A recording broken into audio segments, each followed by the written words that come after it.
पूरा मंच मौजूद है। जोरदार तालियां बजाएं माननीय हमारे बीडी शर्मा जी के लिए, माननीय विश्वनाथ शर्मा जी, माननीय फक्कन सिंह कुलस्ते जी, जोरदार तालियां बजाएं। इसी मंच पर मौजूद हमारे वरिष्ठ नेता मोती कश्यप जी के लिए भी जोरदार तालियां बजाएं, जो हमारे साथ इस मंच पर मौजूद है।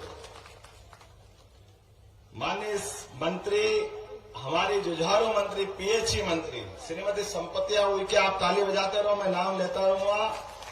श्री महेंद्र नागेश जी विधायक, श्री मुनमुन राय जी माननीय विधायक गोटेगांव, श्री भीष्म द्विवेदी जी जिलाध्यक्ष मंडला, श्री आलोक दुबे जी जिलाध्यक्ष सिवनी, संतोष विधायक जी, नाम जो लिख के दिए भैया, सारे विधायकगण नाम भी बताते जाओ ना, कोई दिक्कत नहीं, जोरदार ताली बजाते जाए। संतोष जी, कमल सिंह जी और कालू सिंह, वाह कालू भैया झाबुआ से डंका बजाते हुए यहाँ आए हैं हमारे लिए, और समस्त पूर्व विधायकगण, पूरा मंच जोरदार ताली बजाओ। 3 बजे के पहले पहले हमको फॉर्म भरने जाना है, इसलिए आप सबका वंदन करता हूं, अभिनंदन करता हूं।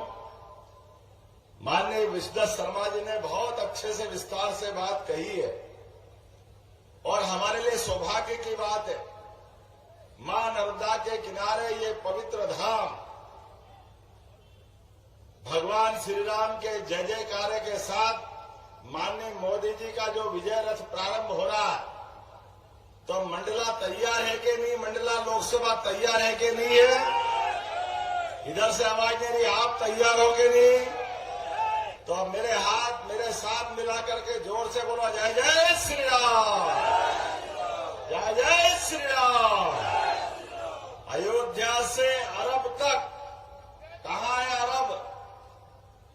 भगवान राम, सनातन संस्कृति, इसकी जय जयकार करने के लिए हमारे अपने भारत के सदकर्मों के आधार पर पूरी मानवता को लेकर के, हमारी मानवता के आधार पर सर्वे भवन्तु सुखिनः, सर्वे सन्तु निरामया, इतना उदात्त वैदिक काल का विचार दुनिया में पहुंचाने के लिए एक व्यक्ति दिन रात 24 घंटे मेहनत कर रहा है, और उस व्यक्ति का नाम है श्रीमान नरेंद्र मोदी।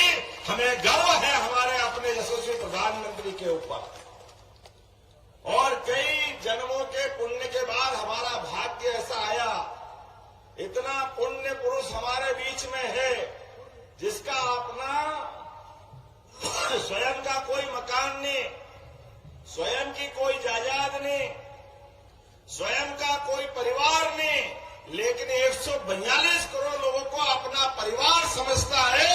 हमें इस बात का गर्व है, और नरेंद्र मोदी जी के अपने काम करने के ढंग, उनके अपने प्रधानमंत्री काल के यशस्वी निर्णय, जरा देखो तो सही, एक के बाद एक क्या निर्णय होते हैं। रूस यूक्रेन युद्ध चल रहा है, आमने सामने गोला बारूद तोप सारे हथियार चल रहे हैं, लेकिन भारत के बच्चे वहां फंसे हुए थे, 1-2 नहीं 20,000। 3 दिन तक सारे हथियार डाल दिए, पहले भारत के लोगों को निकाला, क्योंकि भारत वाले को नरेंद्र मोदी जी ने आह्वान किया था। रूस से कहा, यूक्रेन से कहा कि आप मर्जी आए जब तक लड़िए, लेकिन भारत के आदमी पे अगर एक भी गोली चली तो ये मेरे शरीर पे मानी जाएगी, ऐसा प्रेम से, लेकिन अपना ताकतपूर्ण जो नेता है, जिसके कारण से हमें गर्व है।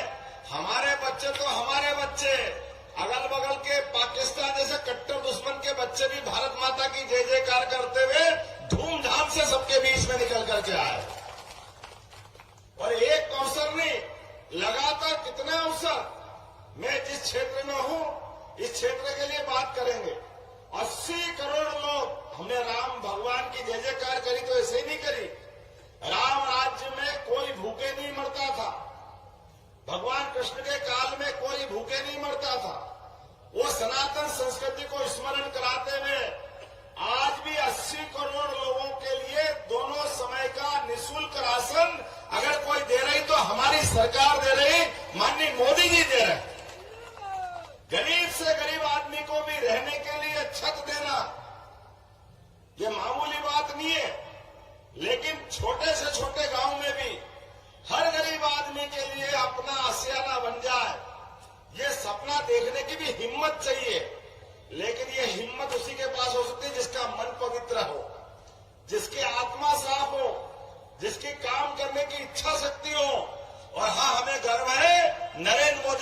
पास वो सब कुछ है, जिनके केंद्र में मंत्री है हमारे फक्कन सिंह कुलस्ते, जोरदार तालियां बजाए हमारे अपने फक्कन सिंह जी के लिए।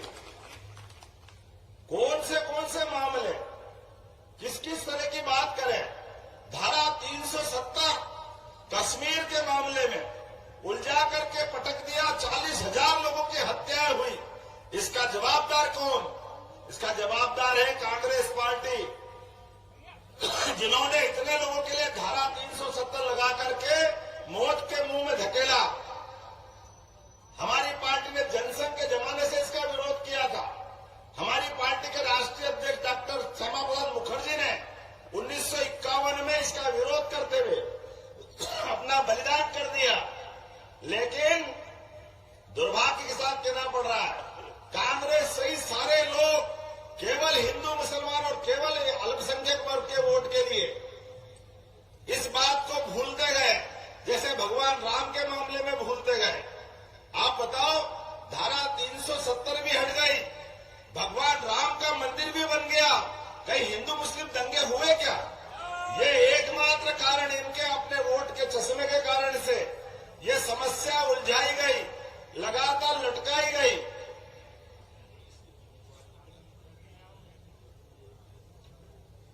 और दुर्भाग्य की बात, आपके अपने मंडला के लोकसभा में कांग्रेस के उम्मीदवार, बड़ा दुर्भाग्य के साथ कहना पड़ रहा है, भगवान राम के मंदिर का फैसला सुप्रीम कोर्ट ने किया। अपना समाज 500 साल तक लड़ता रहा, 70 साल तक कोर्ट के चक्कर खाते रहे, सारे फैसले हो गए, लेकिन आज भी यहाँ के उम्मीदवार के पेट में दर्द है कि मंदिर क्यों बन गया। बोलो, आप तैयार हो ऐसे नादान आदमी के लिए जो कांग्रेस को उम्मीदवार करने के लिए? यही आदमी मिला, और कोई मिला ही नहीं। बड़े अभागे कांग्रेस वाले उधर अयोध्या में भगवान राम के मंदिर का विरोध करते हैं, भगवान राम के मंदिर के प्राण प्रतिष्ठा का निमंत्रण ठुकराते हैं, और यहाँ उनका प्रत्याशी कह रहा कि मंदिर जरूरी है कि कुछ और जरूरी है। अरे भैया, ये इतने बड़े साम्राज्य में 17 लाख साल हो गए भगवान राम से हमारा नाता जुड़े को।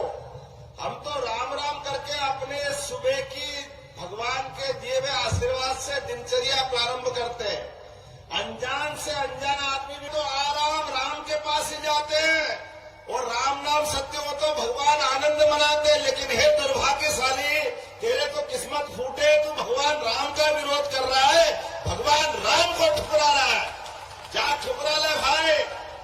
लोकतंत्र में जनता के पास ताकत होती है इस बात की। आज नहीं, आने वाले मतदान के दिवस पर हम और आप सब मिलकर संकल्प करें, जब हमारे भगवान राम का अपमान करेगा, जनता उसको बर्दाश्त करेगी क्या? कोई पहले से बोलो, जनता बर्दाश्त करेगी क्या? आपके हाथ में एक सुदर्शन चक्र है, भगवान कृष्ण के काल से उनके हाथ में सुदर्शन चक्र था। जो अपने धर्म के खिलाफ बोले, ऐसे अधर्मियों का नाश करने की ताकत उनके पास थी।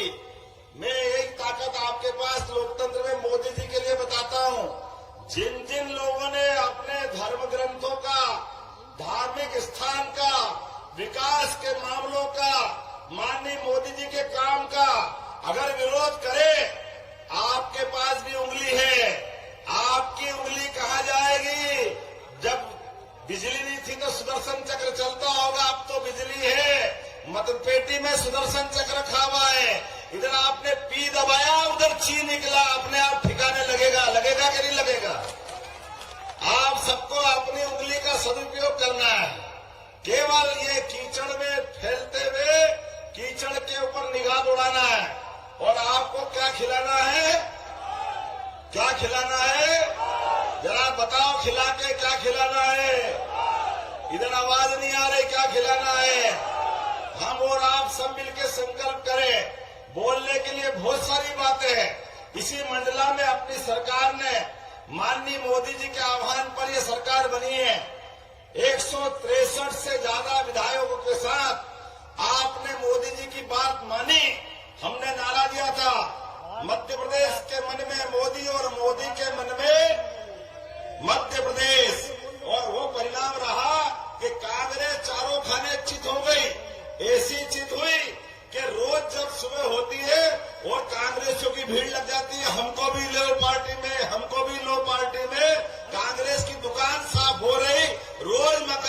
राजनीति हो रहा है। सारे के सारे लोग रोज समाचार पत्र देख रहे होंगे, माननीय मोदी जी, माननीय बीडी जी के नेतृत्व में रोज कांग्रेस के लोग बीजेपी ज्वाइन कर रहे हैं। लेकिन हमने भी कहा है कि देशभक्ति के लिए, अपने मन में जज्बे के लिए, मध्य प्रदेश की सेवा करने के लिए अगर आप राजनीति करने के लिए आते हो तो आपका स्वागत है।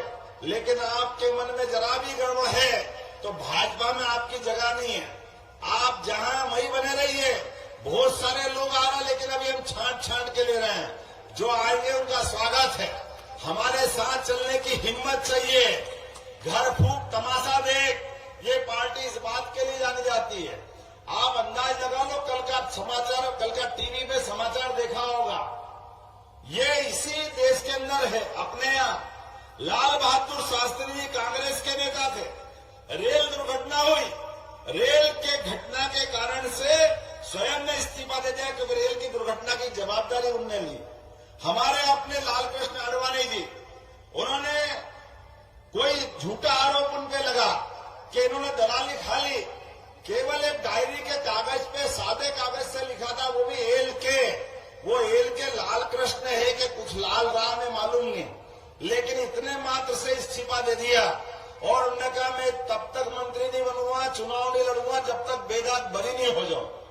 और आप दुर्भाग्य के साथ देखो, जिनके दो मंत्री 1.5 साल से हवालात में बंद है, 21 नेता जिसके बंद है, 9 बार अलग अलग सम्मन भेजे गए, पुलिस के बुलावे आ रहे हैं। लेकिन ये कांग्रेस पार्टी के सहयोगी दिल्ली के मुख्यमंत्री, शर्म आना चाहिए जिनका 100 करोड़ की दलाली में सीधा नाम है, वो इतने मोटी चमड़ी के मंत्री भी जेल में बंद और मुख्यमंत्री भी बंद, लेकिन इस्तीफा नहीं दे रहे हैं।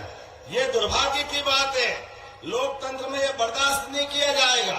जनता सब जानती है, चोर मुंह से रे भाई, ये जनता बर्दाश्त नहीं करेगी। जनता की गाड़ी कमाई का पैसा इन बेईमानों को ये चौकीदार सो करके टाइम पास नहीं कर सकता। नरेंद्र मोदी जी छोड़ेगा नहीं। ये नरेंद्र मोदी जी की सरकार है। कोई कितने बड़ा आदमी हो, कोई कितने बड़े पद पे बैठा हो, अगर बेईमान है तो बेईमान की जगह कभी समाज में नहीं हो सकती है। बोलो हो सकती है क्या? ये बेईमानों की जगह जेल है, जेल। और ऐसे बेईमान जेल में जाएंगे। और हम सब दुर्भाग्य के साथ कहना पड़ रहा है, जेल में पहुंच गए, रस्सी जल गई पर अकड़ नहीं गई, अभी भी अकड़ में बैठे हैं। मैं जेल से सरकार चलूंगा, तेरे बाप का राज है, जेल से सरकार चलाएगा। बाकी तो सब हाथ पे हाथ करके बैठेंगे।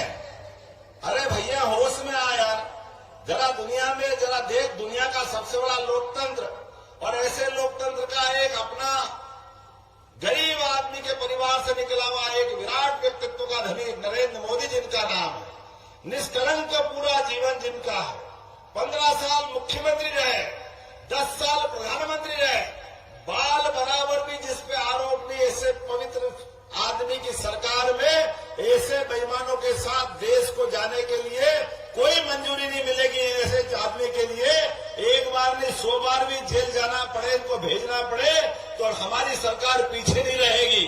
ये कोर्ट कचहरी, ये कानून कायदे, ये व्यवस्था काय के लिए होती है?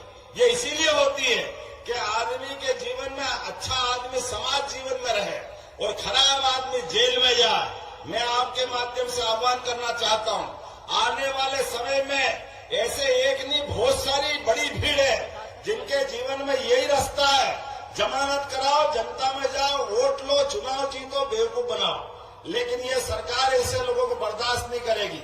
कोई कितना ही बड़ा आदमी है, लेकिन गलत आदमी है, गलत काम करेगा तो उसका स्थान जेल में जाने का है। बोलो तैयार हो के नहीं? अपन सहमत है कि नहीं? ताली बजा के बताओ अगर तैयार है तो। हमारी सरकार ने भी निर्णय किया है, ये गरीब आदमी के जीवन में अगर कोई कष्ट आए तो सरकार कदम से कदम मिला के आपके साथ खड़ी रहेगी। हमारी सरकार बनी, एक गरीब आदमी ने ड्राइवर तो हो सकता है, ड्राइवर कोई भी हो, लेकिन ड्राइवर साहब के आधार पर मीटिंग चल रही, एक बड़े अधिकारी ने कहा तेरी औकात क्या है? आजकल तो वीडियो का जमाना है, उस वीडियो में सब बात आ जाती है। हमने देखा, अरे भाई ड्राइवर है बेचारा, वो तो भोला भंडारी है, वो तो बोलेगा ही से जो बोलना है। अब बड़े अधिकारी आप ही को ध्यान रखना है, लेकिन आप कह रहे हो उसकी औकात क्या है, तो खाली आप ही बोल सकते हो। हमने भी कहा भैया तेरी क्या बात है, तू तो नीचे आ जा, तेरा ये जगह नहीं हो सकती, इतना बड़ा अधिकारी तू नहीं है। गरीब आदमी का अपमान करे ये भारतीय जनता पार्टी की सरकार बर्दाश्त नहीं करेगी, जीवन में संभव नहीं हो सकता।